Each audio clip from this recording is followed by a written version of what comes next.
আসসালামু আলাইকুম। আমি আবারও আরেকটি নতুন ব্লগ নিয়ে আপনাদের সামনে হাজির হলাম। আজকে আমরা গিয়েছিলাম বাচ্চাদের আবদারে নতুন একটা রেস্টুরেন্টে, যেটা কিনা আজমপুর থেকে আসার সময় আপনারা পেয়ে যাবেন সেই রোডেই।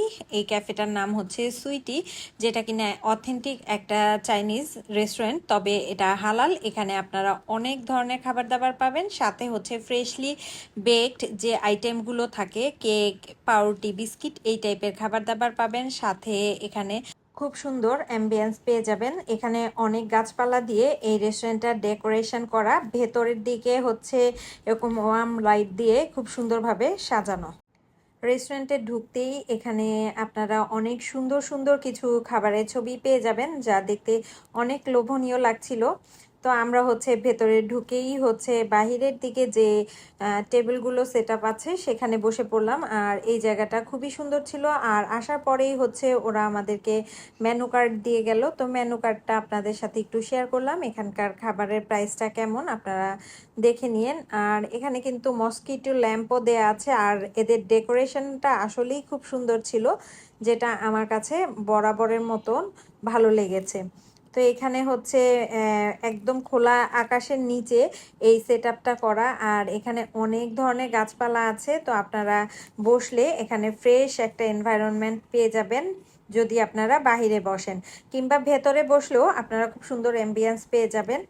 আর এখানে আমরা অর্ডার করেছিলাম দুই ধরনের ড্রিঙ্কস। একটা হচ্ছে কোকোনাট মিল্ক টি, যেটাতে নাটাডি কোকো দেয়া আছে, আর সাথে নিয়েছিলাম ব্রাউন সুগার মিল্ক টি, যেটাতে হচ্ছে বাবল দেয়া আছে। বাচ্চারা তো বাবল টি খেতে বেশি পছন্দ করে, তাই ওদের জন্যই মূলত এই টি দুইটা অর্ডার করা।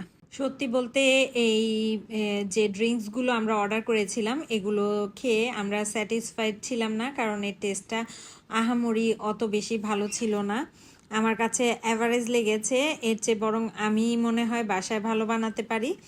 তারপরেও হচ্ছে বাচ্চাদের পছন্দের রেস্টুরেন্টে ওদেরকে নিয়ে আসা আর ওদের পছন্দ অনুযায়ী আসলে ওদেরকে খাওয়ানো, এই আর কি। তো ওরা হচ্ছে ড্রিঙ্কস দিয়েই খাবার শুরু করলো। যেহেতু এটা একটা চাইনিজ রেস্টুরেন্ট, আমরা হচ্ছে এখানে একটা রামেন অর্ডার করলাম চাইনিজ স্টাইলের। তো সেটা আসতে কিছুটা সময় লাগবে, সেজন্য আমি হচ্ছে ভিতরে যে ওদের যে বেকড আইটেমগুলো সেগুলো দেখছিলাম। এখানে অনেক টাইপের কেক আছে, জাপানিজ কটন চিজ থেকে শুরু করে মালাই কেক পর্যন্ত সব ধরনের কেক একদম ফ্রেশলি বেকড করা আছে। আর এছাড়া ভেতরেও আমরা একটু ঢুকে দেখে আসলাম। তো আমাদের খাবার অলরেডি চলে এসেছে। এটা কিন্তু খুব বড় সাইজের একটা বোল দেখতে পাচ্ছেন। এটা ভিডিওতে অত একটা বোঝা যাচ্ছে কিনা আমি জানি না, তবে বোলের সাইজটা অনেক বড় ছিল। এখানে খেতে খেতে দেখলাম এক চাইনিজের সাথে এই পেটটা এসেছে, খুবই ভদ্র। উনি যেভাবে বলছে চুপচাপ বসে আছে। তো আমরা খাবারে আবারও মনোনিবেশ করলাম। আমরা মূলত বিফ রাইস নুডলস টাইপের একটা আইটেম নিয়েছি, যেটাতে আসলে নুডলসের পোর্শন থেকে শুরু করে সব কিছু মোটামুটি ভালোই ছিল। বিফগুলো পাতলা করে কেটে তারপর সেটাকে হচ্ছে এখানে দেয়া হয়েছে। আর এই যে ব্রথটা দেখতে পাচ্ছেন, এটাও কিন্তু অনেক মজার ছিল।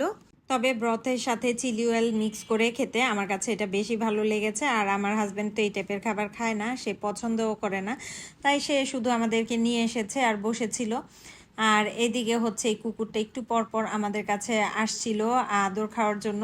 আর যেহেতু আমরা ইউকিকে পালি, অর্থাৎ পেটের প্রতি কিন্তু একটু অন্যরকম অনুভূতি আছে। যদিও অপরিচিত কুকুর, তারপরেও ওকে আমার বাচ্চারা অনেকক্ষণ ধরে আদর করছিল। তো খাওয়া দাওয়া শেষে আসলে আমরা সেখান থেকে চলে আসার আগে এই কুকুরটা আমাদের টেবিলের কাছে এসে অনেক সময় দাঁড়িয়েছিল। তো আমার বাচ্চারা কিন্তু অনেক সময় ওকে আদরও করেছে। তো আজকে এ পর্যন্তই। পরবর্তী ব্লগ দেখার আমন্ত্রণ জানিয়ে আল্লাহ হাফেজ।